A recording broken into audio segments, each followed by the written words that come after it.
Tous les deux. La parole est à Madame Amélia Lacrafi pour Ensemble pour la République. Merci, Monsieur le Président. Mes chers collègues, je vous remercie pour ces deux rapports extrêmement détaillés et éclairants. Je tiens également à réagir à l'intervention de notre collègue, Monsieur Forissier. Sachez, chers collègues, que la sécurité de nos agents, de nos employés locaux et de nos emprises à l'étranger est une priorité absolue. Je me souviens bien de l'attaque qui a visé le consulat français à Jeddah en 2020, après lequel je m'étais rendue sur place. Je salue la mise en lumière de cette question cruciale dans votre rapport. Merci beaucoup. En ce qui concerne le fond de la mission qui nous rassemble aujourd'hui, à savoir les crédits alloués à l'action extérieure de l'État, je souhaite apporter quelques commentaires plutôt que de poser une question. Je soutiens évidemment tout effort budgétaire en faveur du ministère de l'Europe et des Affaires étrangères, en particulier pour la création de nouveaux postes, donc les ETP sur les réseaux consulaires et au sein du centre de crise et de soutien. Comme je l'ai souligné ici la semaine dernière, ce ministère a été trop longtemps frappé par des réductions budgétaires au point où certains l'ont décrit comme étant à l'os. Ce constat est particulièrement pertinent dans le contexte actuel, notamment avec la situation au Liban. Nous ne pouvons que constater l'importance vitale du rôle joué par ces agents dévoués pour assurer la sécurité de nos compatriotes à l'étranger en temps de crise. Il est donc impératif que le ministère dispose de moyens nécessaires pour continuer à fonctionner de manière efficace. Donc je me réjouis de la création de ces 75 ETP supplémentaires, tant en centrale que dans le réseau, permettant de prolonger la dynamique amorcée depuis 2023. Bien que l'objectif initial de 150 ETP qui a été relevé était soutenu par l'ensemble des députés représentant les Français à l'étranger, cette nouvelle allocation reste un pas dans la bonne direction. Je comprends également la nécessité dans le contexte actuel de demander un effort à toutes les administrations, y compris le ministère de l'Europe et des Affaires étrangères. Cependant, parmi les amendements que nous allons examiner, plusieurs, notamment ceux de nos collègues de la France Insoumise, bien qu'animés de bonnes intentions, j'en suis persuadée, révèlent une certaine méconnaissance de la réalité du terrain et il me semble inopportun dans certains contextes actuels. Enfin, si on veut un peu de cohérence, on ne peut pas à la fois plaider pour le renforcement des aides sociales, des bourses scolaires et de l'accompagnement des enfants à besoins spécifiques, donc comme beaucoup d'amendements, tout en stigmatisant les Français à l'étranger et en les accusant d'être des privilégiés ou des fraudeurs et en réclamant la réintroduction d'un impôt sur le passeport.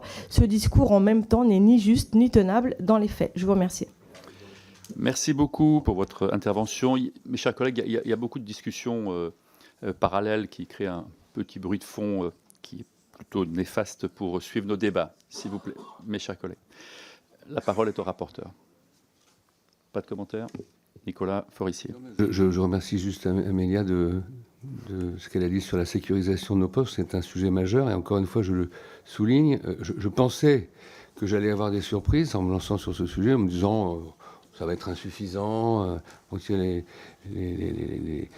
par tous les bouts qu'on peut, etc. Mais on n'y arrive pas. En réalité, j'observe qu'il y a eu un énorme effort qui a été réalisé par le ministère. Et ce n'est pas simplement un effort budgétaire, je tiens, peut-être pas dit tout à l'heure, c'est aussi un effort de culture, un effort psychologique, un effort d'organisation.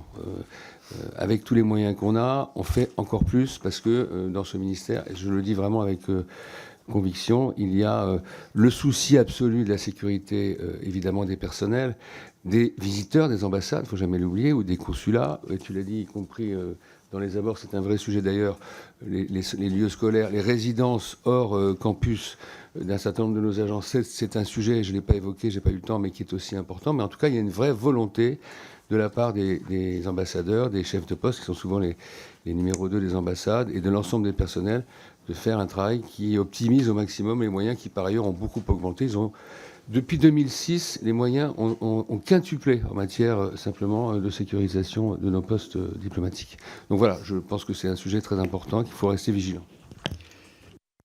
Je remercie Amalia pour ses remarques. Je voudrais profiter, comme elle n'a pas posé de question, pour donner une anecdote qui nous éclairera aussi sur le terrain. Qu'est-ce que c'est que le terrain?